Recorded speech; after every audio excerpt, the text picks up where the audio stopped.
This afternoon. You can expect a high of 82, becoming partly cloudy this evening with a light breeze and an overnight low of 55. And tomorrow, look for mostly sunny skies, but a little cooler with some gusty winds possible in the afternoon. I'm Rich Summers for Smart Talk 1490 KMET.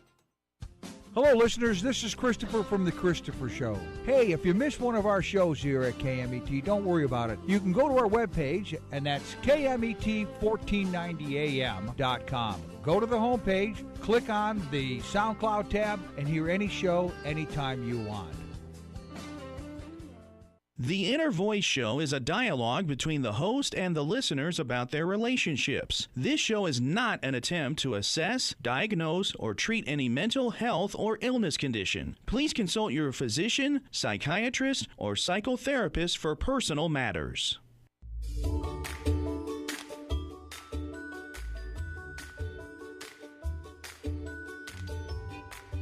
Inner Voice. A heartfelt chat with Dr. Foojan. Hello, everyone.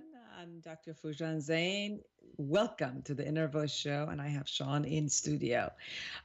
This show is about what matters most in life to you, our mind, our thoughts, our emotions, feelings, actions, relationships, and our fulfillment in this beautiful journey of life. So in this show, what I'm going to talk about is research about vaping and cigarette and what it does to the mind of the teen and to all of us, even as adults.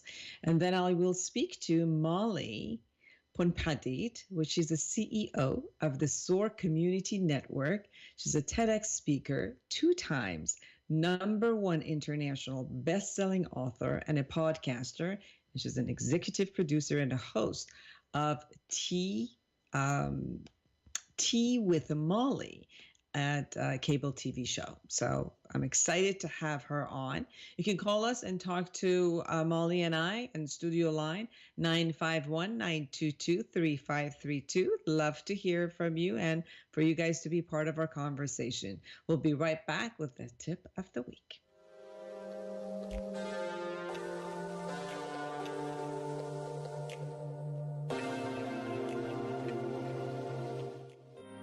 Hello, I'm Dr. Foojan, and I have great news for you.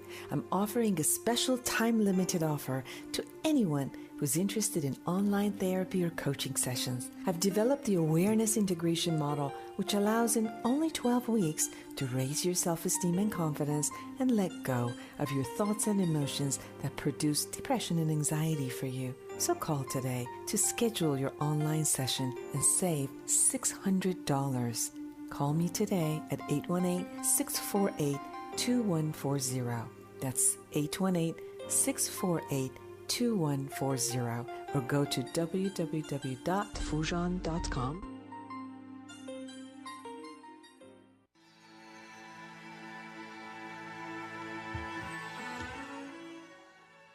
So I saw the movie Stars Born last night, and it was really interesting. I had seen the Stars Born, which was with Chris Christopherson and Barbara Streisand, 1970s, when I just came to United States, and I just fell in love with that movie. And I really wanted to see the one that was just in with Lady Gaga.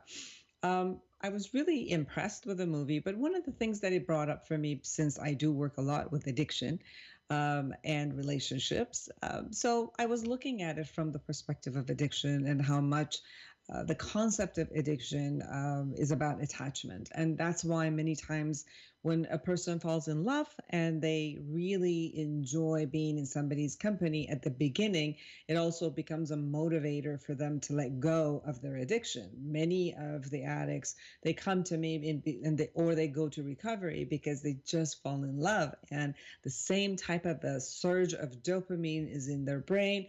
The type of attachment and craving is with their lover. So it's almost like a different type of a substitution, that their lover shows up and they want to take care of themselves. They get that type of joy and the bliss that they experience with the addiction also being in love. So for the beginning and the honeymoon phase of love, it always works, and the person has, is trying to keep themselves clean and healthy, and that's even for the people who are really not on denial. And then after a while, you see that the surge comes down, and therefore they keep going through their craving, and everything that they wanted to use, they'll go back and use. Sometimes we look at addiction as a disease of attachment, where the attachment is not healthy, because as children grow up, obviously they need a healthy attachment to their primary caretaker, usually maybe their mother, grandmother, somebody who's taking care of them, their father. If that type of an attachment is something that is healthy and it doesn't produce anxiety for them, it's not inconsistent, that it is consistent, and the child can kind of like flourish in the space of that type of an attachment, then you could definitely see the experience of the child growing up and not necessarily forming that type of anxiety that needs that, to be kind of like toned down or numbed with any type of addiction. But beside that, obviously we'll talk about other types of addiction too. But the movie brought up for me the way that some people think about this type of love as an essence where they can let go of their addiction, which doesn't work. Then we talk about self-love. Does it take self-love in order for you not to be addicted? Not necessarily. I think self-love becomes the byproduct of the recovery that you go through. But many people don't reach that type of a self-love in order first to gain self-love and then let go of their addiction. People usually have to go and start recovery programs before they can actually gain the concept of self-worth and self-love. And beyond that, I think one more aspect of it that's interesting is the essence of having a purpose bigger than yourself, not just about yourself. It becomes necessary for a person to not only go beyond who they are and go through their recovery, but also to keep being in recovery and not go back to their craving and to their addiction. This concept of self-love, I think that it helps and it becomes a byproduct, but the concept of a love bigger than us, some purpose bigger than us, and for us to feel a sense of who we are as a human being, which we are giving to the next generation and to the community around us, might be a better purpose for the concept of recovery. Because when we get very, very selfish in the aspect of when we're an addict, all we think about is ourselves, the pleasure that needs to be given to us, and nobody matters at that moment. And the responsibility that we need to take about when I go through my addiction, I create a mess not only for myself, but for everyone else. And sometimes the responsibility of being for other people creates that bigger cause where we can contain ourselves, we can go through to recovery, we can create the self-love and respect for ourselves and others, worth for ourselves and everyone else, and the responsibility and impact that we actually create for others. And hopefully that, the attachments that are in your life are healthy, and that you feel responsible and proud of who you are as a citizen who actually lives among all other people and impacts everyone else. We'll be right back with the latest research about nicotine, cigarette smoking, addiction, and vape.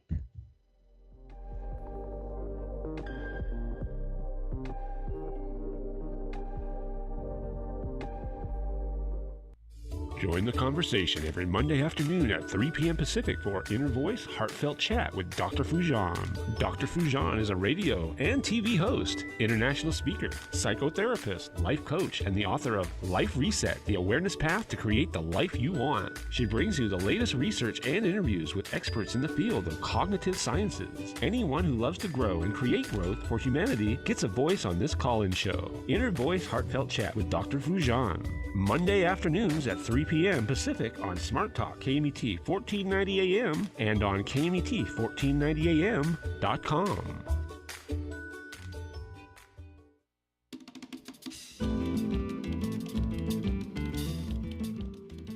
Welcome back to the Inner Voice. I'm Dr. Foojan Zeine. Now, I have the latest research from a couple of different universities for you today. So, when a person takes a puff on a cigarette, nicotine floods into the brain, latching onto receptors on the surface of neurons and producing feelings of happiness. But nicotine does not simply stay on the surface of the cell. The drug actually permeates into a neural cell and alters them from the inside out. Now, a team of scientists has developed a protein sensor that glows in the presence of nicotine, allowing the researchers to observe nicotine's movements in cells and reveal more about the nature of nicotine addiction. The study was done in Caltech and was published in Journal of General Physiology. Scientists can put the biosensors into a particular parts of the cell. In this work, they place the protein in the endoplasmic reticulum and on the cell surface and watch them light up as nicotine floods in. By making movies of the cell containing biosensors in the lab dish, the team has discovered that nicotine enters into the endoplasmic reticulum within a few seconds of appearing outside a cell. Furthermore, the nicotine levels are more than enough to affect nicotine receptors during their assembly and to chaperone additional nicotine receptors on their journey to the cell surface. As a result, the neurons are more sensitive to the nicotine, which enhances the rewarding feelings after a puff on a tobacco cigarette or e-cigarette. In other words, the more a person smokes, the more quickly and easily the smoker gets the nicotine buzz. This is part of the way that the nicotine is addictive. And many people know that nicotine is one of the hardest addictions to quit. Another study from the University of Waterloo and the Wake Forest School of Medicine found that students in grades 7 to 12, yes, grades 7 to 12, who had tried an e-cigarette are 2.16 times more likely to be susceptible to cigarette smoking. Now, concerns about the addictive nature of cigarettes, now used by an estimated 2 out of 5 high schoolers. I'm not kidding you. That's the rate. 2 out of 5 high schoolers, and in the U.S. and 1 out of 20 Americans in total may be a part of an evolving public health. Researchers in Yale University have reported that vaping and e-cigarette and cigarette smoking have a biological and psychological component, psychosocial actually component to them.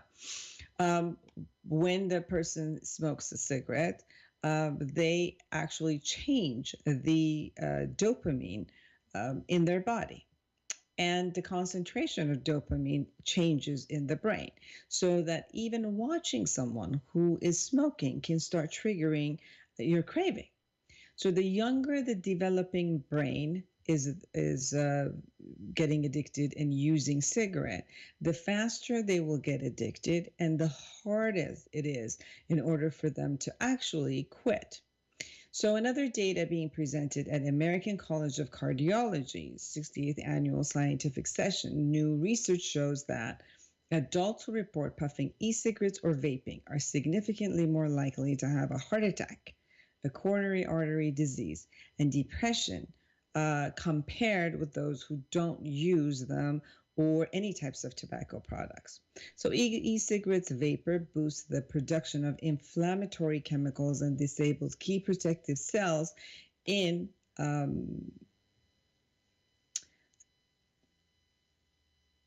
the protective cells in the lung and keep the airspace clear of potentially harmful particles. Reveals a small experiential study published online in the Journal of Thorax.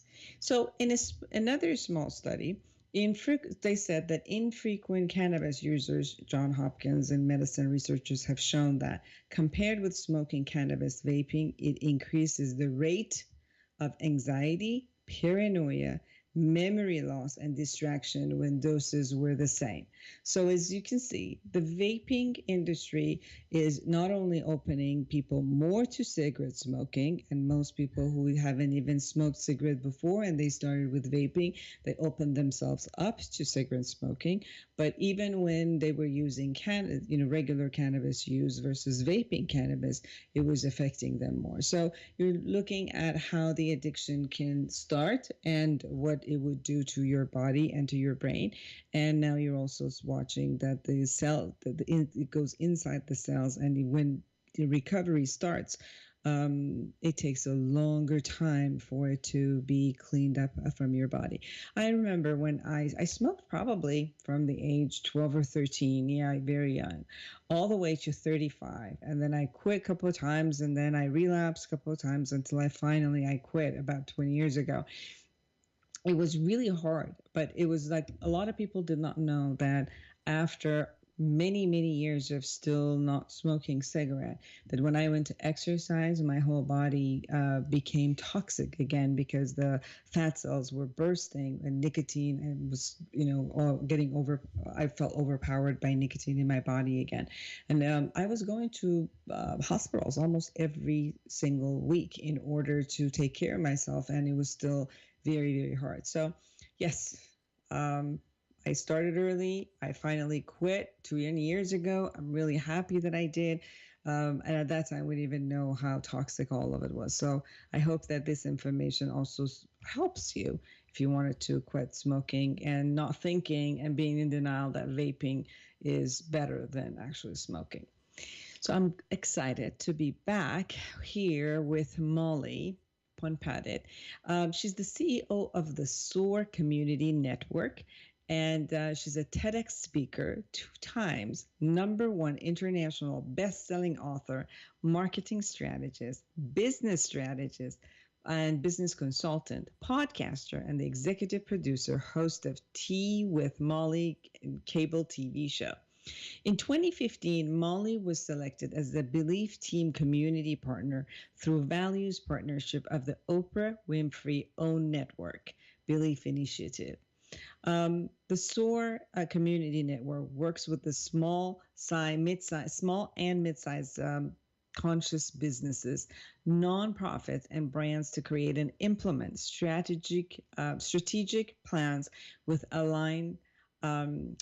that aligns their employees with their mission for greater social impact. Molly is also a co-founder of SC and Nebula, a membership-based community and resource hub for conscious leaders desiring to create greater social impact. She's the producer, host of SOAR Community Podcast, which is and she's also a 4-time author, including A Million Fireflies, and that's her memoir about her voyage from war-torn Laos to America. Molly has been nominated for several awards, including Herons of Washington, D.C., and awarded by March of Dimes, and twice for the Woman of the Year award by New Network Executives Women. She was awarded the iBoss Navigated Award in 2018 for her work in helping small businesses message their mission and soar their businesses to success. 2017, she in Born to Be Me, it was a compilation of authentic stories from 19 international female authors, made Amazon's #1 international bestseller list. And in 2018, she contributed to the Balancing Act, which also made the #1 international bestseller list.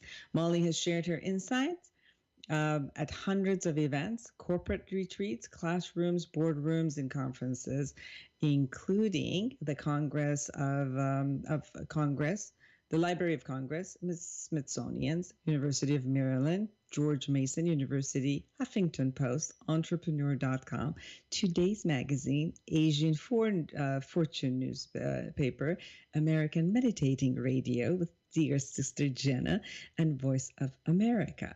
So we'll be right back with Molly Phonpadith.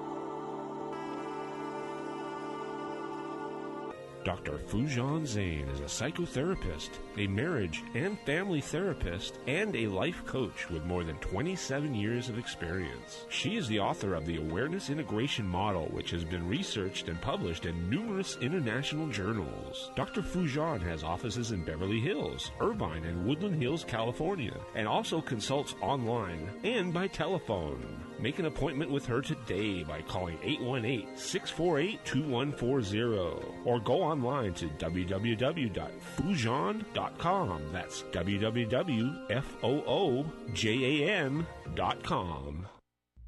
Join the conversation every Monday afternoon at 3 p.m. Pacific for Inner Voice Heartfelt Chat with Dr. Foojan. Dr. Foojan is a radio and TV host, international speaker, psychotherapist, life coach, and the author of Life Reset, The Awareness Path to Create the Life You Want. She brings you the latest research and interviews with experts in the field of cognitive sciences. Anyone who loves to grow and create growth for humanity gets a voice on this call-in show. Inner Voice Heartfelt Chat with Dr. Foojan. Monday afternoons at 3 p.m. Pacific on Smart Talk KMET 1490 AM and on KMET1490am.com.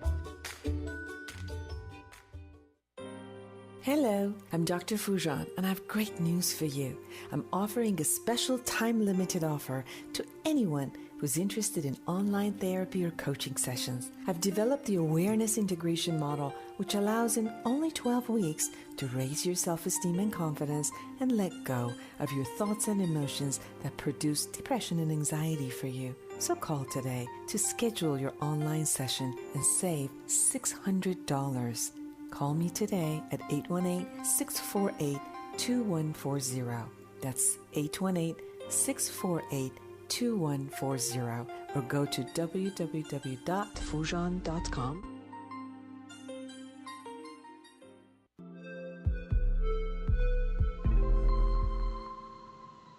Welcome back to the Inner Voice Show. I'm Dr. Foojan Zeine, and I'm so excited to have Molly Phonpadith with me. Hi, Molly. Hello, how are you, Dr. Foojan? I'm doing amazing. I miss you already. We met in India. We were the guest of American Meditating Radio with Sister Jenna.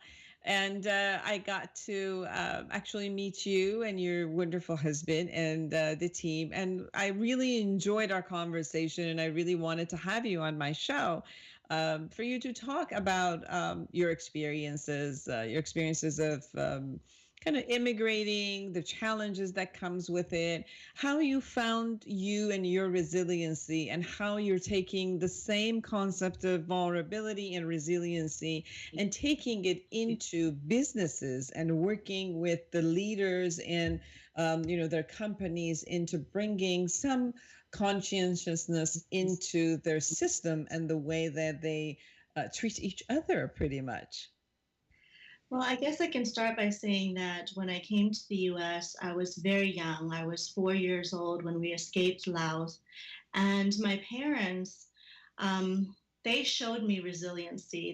They really were just instrumental in the way that I operate today. My father educated himself when he was younger. And so when we fled the country, it was through his creativity and innovation that got us out safely. And when we finally arrived to the U.S., there was a church in Maryland, I'm right outside of Washington, D.C., who sponsored our entire family of 7 to come here from the refugee camps of Thailand. And what I learned then was not only were my parents really strong, and they were scared. Certainly, they didn't speak the language, right? But they had this deep trust that what we had was better than what we would have experienced. So they were always looking at things from a positive vantage point. And so I learned that early on. And how did I get into the work of leadership? Well, when I look back on my life and I think about all of the mentors and people who showed up, the conscious leaders, the people who were filled with love and compassion and empathy, who saw this family in need, who didn't communicate very well with us because we didn't know the language, but they had a heart connection. They really were sympathetic, if not empathetic, to our needs. And why I am here today doing leadership work and working with these incredible souls to raise their level of consciousness and their role of leadership is because I think of all of those souls along the way, regardless of title, that really made an imprint in my family and allowed me to become educated, to now become an entrepreneur in Washington, D.C. Coming as a child refugee and becoming an entrepreneur is a total stretch of the imagination. But what made that possible were all the mentors along the way, all these conscious, mindful leaders, my teachers who saw something in me that I didn't see in myself. The church members who went out of their comfort zone. It was a very small church. They didn't have money for themselves, and yet they were able to raise funds and bring a family of 7 from the other side of the world. And I think that that's what inspires me today to help develop every human being into seeing, owning, articulating, and releasing their mission into the world. If they can do that, then they can save, support, and nurture people like me who needed it most when we were most vulnerable. That's my inspiration. That is awesome. Molly, with being in Washington, D.C. right now, you live there, with all the rhetoric at this point about obviously America first, that we shouldn't have any opening for people, of other countries, of the foreigners, that they're coming here for growth. What are your thoughts, since you did come here as a foreigner? I came in when I was 12 years old from another country, and we gained and we give back to the community. What were your experiences, experiencing what you did, and yet now facing the rhetoric that is around you, especially, I mean, around all of us, but mostly I can say that also in Washington, D.C., where you live? Yeah.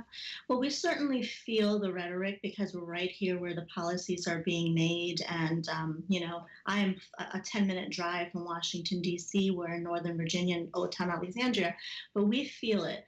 And for me personally, I don't feel the intensity or the prejudice or the pain because of the community that I've worked so hard to build and that my family has worked so hard to build.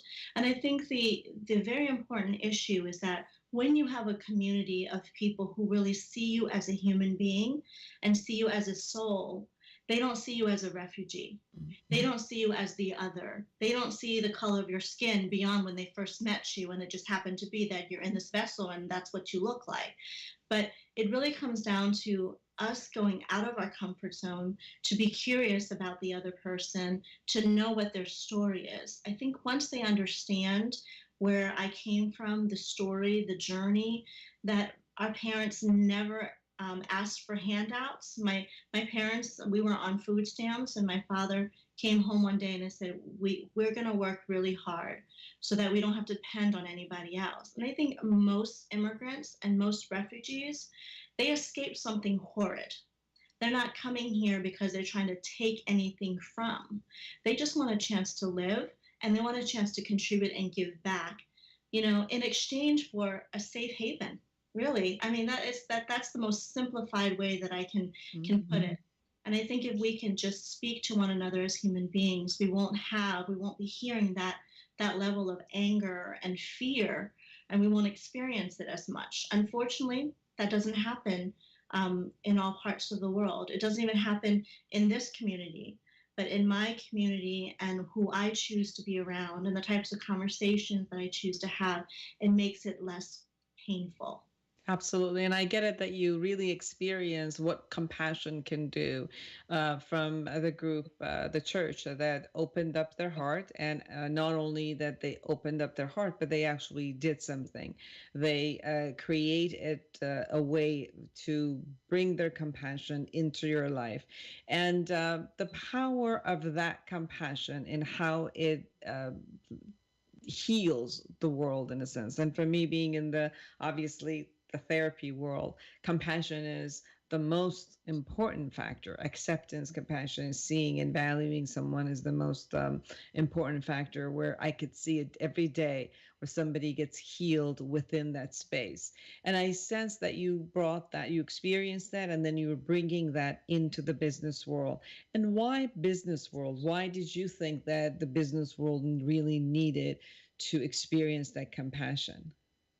Well, Dr. Fushan, I think every human being needs to experience it. And because I um, came into the world of business, that was what I studied. I witnessed a lot of things in the spirit of corporate America that was very painful for me, painful for me personally, and it taught me the type of leader that I really never want to be, right? And I think the business world, fortunately or unfortunately, runs the world. You know, we hire people. Livelihoods are at stake when you have businesses that flourish, when you have businesses that go bankrupt.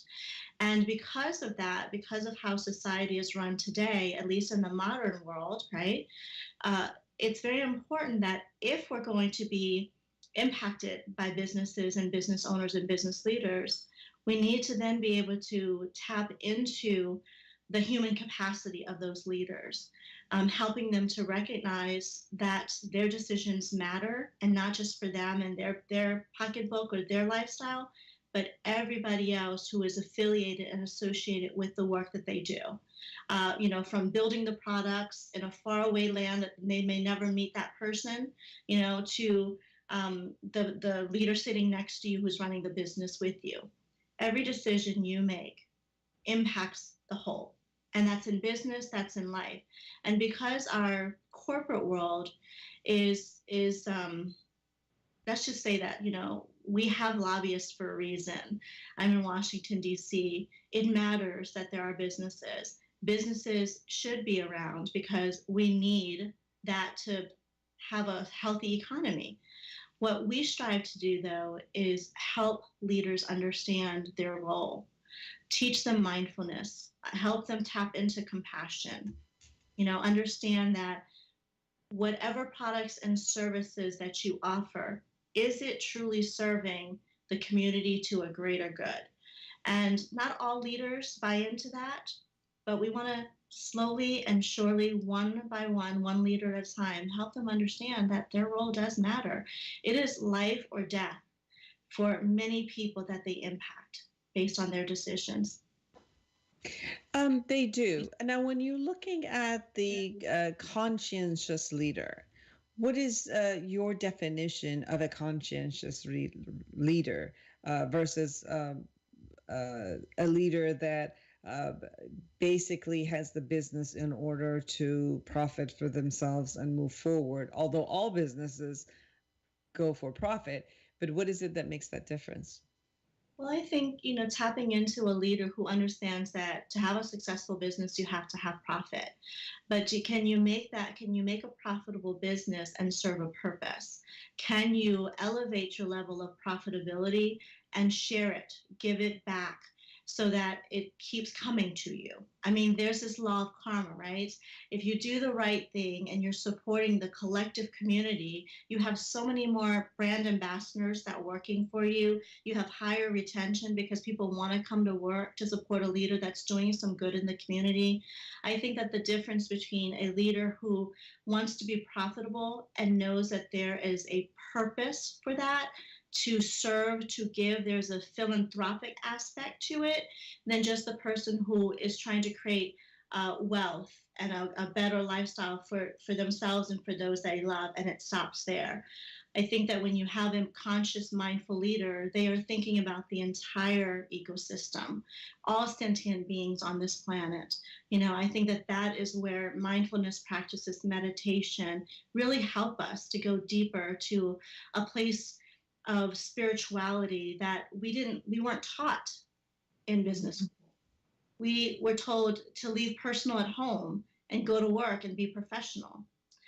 And it doesn't work because people get sick, people get burnt out, people get tired.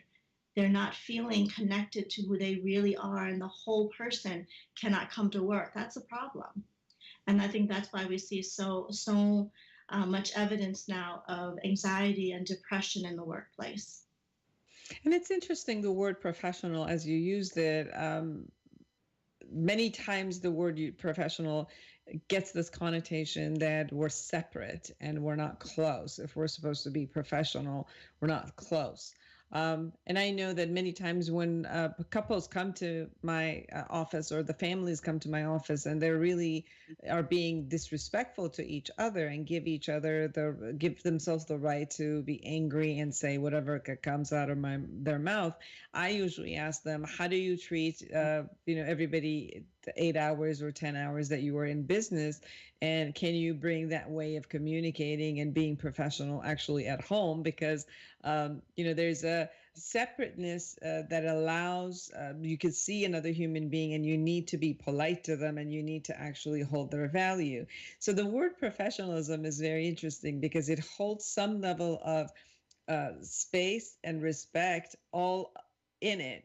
And then yet can we feel close and compassionate while we are also feeling that, yes, we are two human beings. So we're not, the same person that we have to think that you're an extension of me. I have to listen to who you are and be respectful in my communication with you, and yet feel the closeness and compassion and heart to heart of knowing that you are a human being. And if you need something, I also need to attend to you, versus just thinking of you as an object that is here to support me or my business. Mm-hmm. You're absolutely right. And I think there is this really interesting line between going to work and keeping it professional and being able to bring your whole self to it. And, what we like to say through our work is we like to operationalize those values. So to create systems and ecosystems where you can be vulnerable and there's a time and a space to share, but it's not all encompassing, because you still need to get work done, and you still need to be productive, and you still need to show respect. And there is a hierarchy for a purpose, so that people have guidance, right? Have some sense of direction. So all of that matters. And I think that's what's so special about going in and becoming like corporate culture adjusters, right? Tweaking some things, some old traditional systems that aren't working, and infusing a little bit at a time, trying a little bit more humanity in the way in which we interact, and figuring out with that particular organization what works, right? Each organization is built so differently. Yes. You can't just have completely a different culture. Yes. You can't have one way of developing this ecosystem. First of all, you already have an ecosystem you're walking into when you're trying to do this culture adjustment. And so that's very important, is to really figure out case by case how to customize and operationalize the values from the leadership down. And not only from the leadership down, but from the bottom up, where you align both what the employee base is telling you and what you as a leader desire, and find some way to meet in the middle.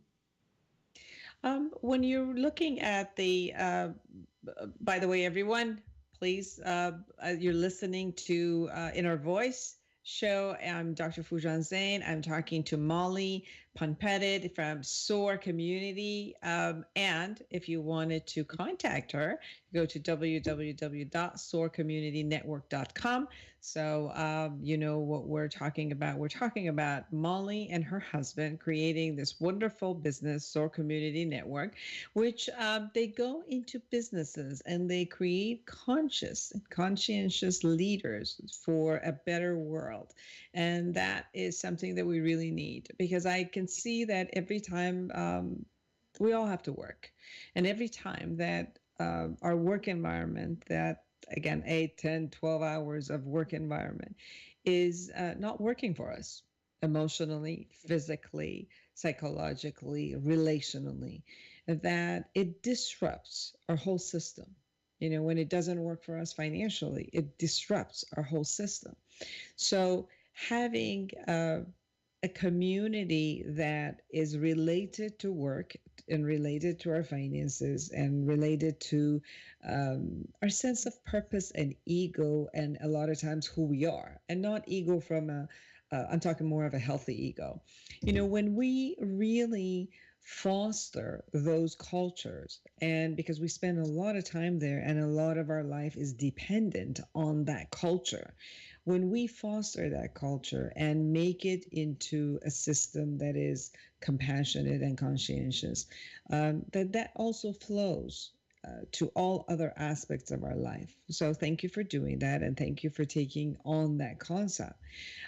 When you go, Molly, to a business, what is it that you're looking for first? How do you assess? And so please also talk to the audience who might have a business, or that they might be even in the companies, so that they can also see what should they be looking for. Mm-hmm. Well, typically how we work is we are referred into an organization where the leaders know that there is a need for some type of adjustment. Things are not working very well, or there's rapid growth. And with rapid growth, there's growing pains, right? You have managers and directors and executive leadership teams coming in and moving out. So we typically go in, and first and foremost, we do an overall assessment. We have a proprietary process that we use that's called the SOAR mapping process. And with those leaders, we work with them to help them see, own, articulate, and then release, meaning release it to the internal organization first, all the employees, before we take it out to market. And that process is so critical because it helps us identify if the vision and mission that first launched many years ago when the organization started is still accurate and viable today, because things change. Yes. Secondly, the functional areas. Functional areas are revenue generating areas of your business, organization, even nonprofits, right? Where the revenue, which is the sustainability of your organization, rests. What are those functional areas that are bringing the revenue in to sustain the organization? So we validate that. And then we also validate values, which is the most important. What is it that is it's non-negotiable for your organization? What do you believe in? And then we work with the employee base. We do talent insights, we do surveys, and really we help the leaders understand if they are truly on point, or if they're making assumptions about their organizations and the employees are saying, that's not who we are. Please, right? They're going to places like Glassdoor and all these other sites and anonymously telling the world what it feels like to work in your organization. It's not always pretty. And so we help with that. We help to make sure that your retention, your employee happiness, that we can create and operationalize systems and programs that will continue to create a healthier and healthier ecosystem. It cannot happen in 1 month. It cannot happen in 1 year. It may take 2 or 3 years, and we may have to work, team by team by team, division by division by division to get this right. And so it matters that the leaders care about their legacy. It matters that they want to invest in a culture where there's happiness, where people feel compelled to come to work, to ultimately create more social impact because of the products and services you're offering, the mission that you hope to accomplish, to create a better world, a better community, a better society. And when you're looking at a healthy ecosystem, environment, and a culture, what are the components of that healthy culture? It always starts with leadership and your human capital. The leadership has to be, in my mind, progressive enough to know that they don't know everything, especially if they're fast, they're growing really fast, to also have someone from the outside. I know it's easy to stay inward, but to have someone from the outside really take a look and challenge what you have been working so hard. You're in it, so you don't always see the big picture, right? Because you have to operate the business. So I think that that's very important. The leaders have to be progressive and know that they need the support. Secondly, the leaders also need development themselves. They really need to invest in executive coaching. The directors and managers need to be invested in the talent insights of every single employee, down to the person who sweeps the floor.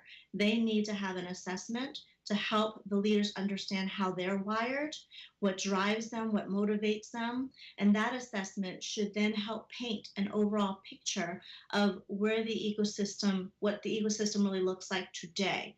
Without knowing that, you're going to try and put fires out here and there, put some Band-Aids here and there, but you have to have a map of where you stand today before you can start tweaking and moving it into that direction, that North Star, that ideal vision that you have for the organization. So first of all, they have to come out of the denial that kind of like the world goes around what I created at the beginning with this mission, and all is well. So as long as it all works for me, then it's fine. Then it's the awareness, as I hear you, of looking at who am I, what am I implementing, am I still living and contributing and communicating, creating the the excitement and the passion that was there from the first mission and vision that was actually there, and is that still continuing? Then looking at, am I just in denial of and the perception of the community that works for me, or I can actually get to know the individual and the individual, how to work with this individual within the system, versus I create the system and assume that every individual that comes into the system is just going to kind of mold into the system and then, go forward with everything I say, because that's just not the truth with humanity. Our human beings just don't mold into systems and, follow it completely.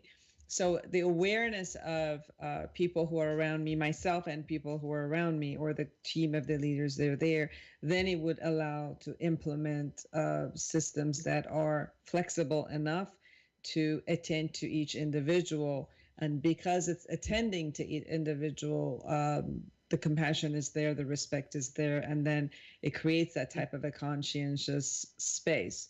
And then the open communication that is there, because you're asking people to tell you about who they are and what makes them tick and what makes them motivated, what makes them hurt. They will feel valued. They will feel seen for what they need also. And then that all creates this type of a healthy system where communication can be there. Is that what I'm hearing from you? Absolutely. And I will say this, when leaders, especially the founders or the partners perhaps that started the organization, when you have rapid growth, you will become further and further away from the day-to-day. You have to step up and be the visionary, and you have to integrate and look at the big picture.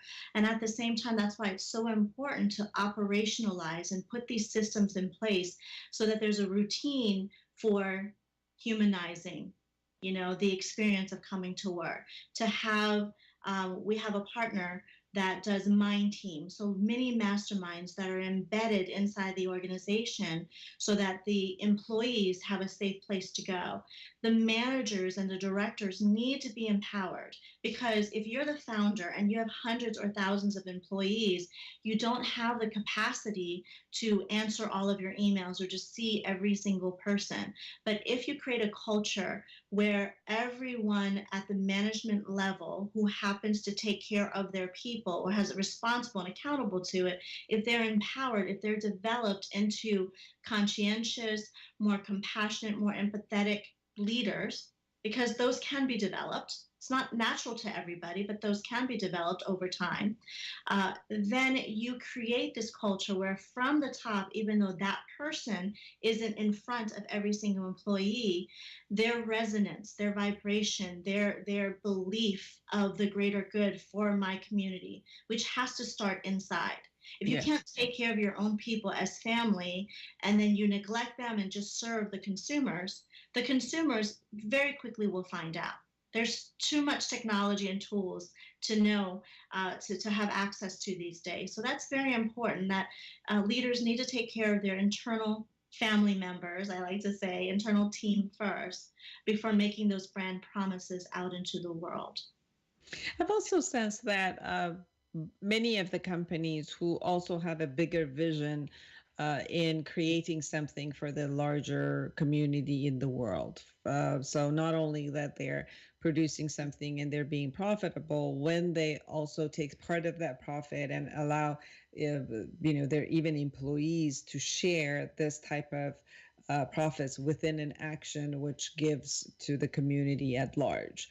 They create projects, they do things. I really sense that the employees for those companies feel the sense of pride when they are working for that company. And many times when you tell them what your company is doing, they'll spend 1 minute talking about the product of the company and 5 minutes, let's say, about what the organization is doing for the rest of the community, or the global village at large.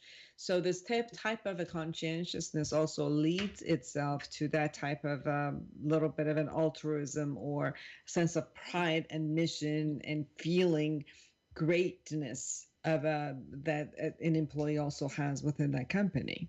Yes, absolutely. And there's so much data now that is coming in to let us know that it really is mathematical. It's not just a theory, or it's not just woo-woo talk anymore. People really want, consumers, about 70% now. It's a huge number. At least this is what I've read most recently. About 70% of the consumers want to know what your brand stands for. They want to even know, to a degree, your political stance, but certainly what your stance is on social issues. Because consumers now want to know that if I'm spending money on you, if I'm giving my hard-earned dollars to buy your products or to utilize your services, where is it going back to? Is it going to create a better world? Is it going to map or align itself to the things that matter to me? This is so important for business owners and even nonprofits and NGOs to know. Our consumers are demanding that we have a clear idea of what our vision and mission is and what we stand for. Not just what our vision of the corporate vision and mission, but where is our dollars, where is our energy, where are all of our resources going to ultimately at the end of the day to serve their community in a greater way. Tell everybody how they can find you on podcast or your TV show and all of those. The best thing to do is go to SOAR, SOAR, communitynetwork.com. There's so many links there, and I'm all over social media, Mali Phonpadith, or SCN, SOAR Community Network for short. And then our new initiative, Nebula. Please check out nebula.soarcommunitynetwork.com. So tell us about Nebula really quick. Nebula is a resource hub that we built. It's a membership platform where conscious leaders from all walks of life, civic leaders, spiritual leaders, corporate leaders can come and can consume data and give information so we can collaborate, connect, and mastermind for a better world.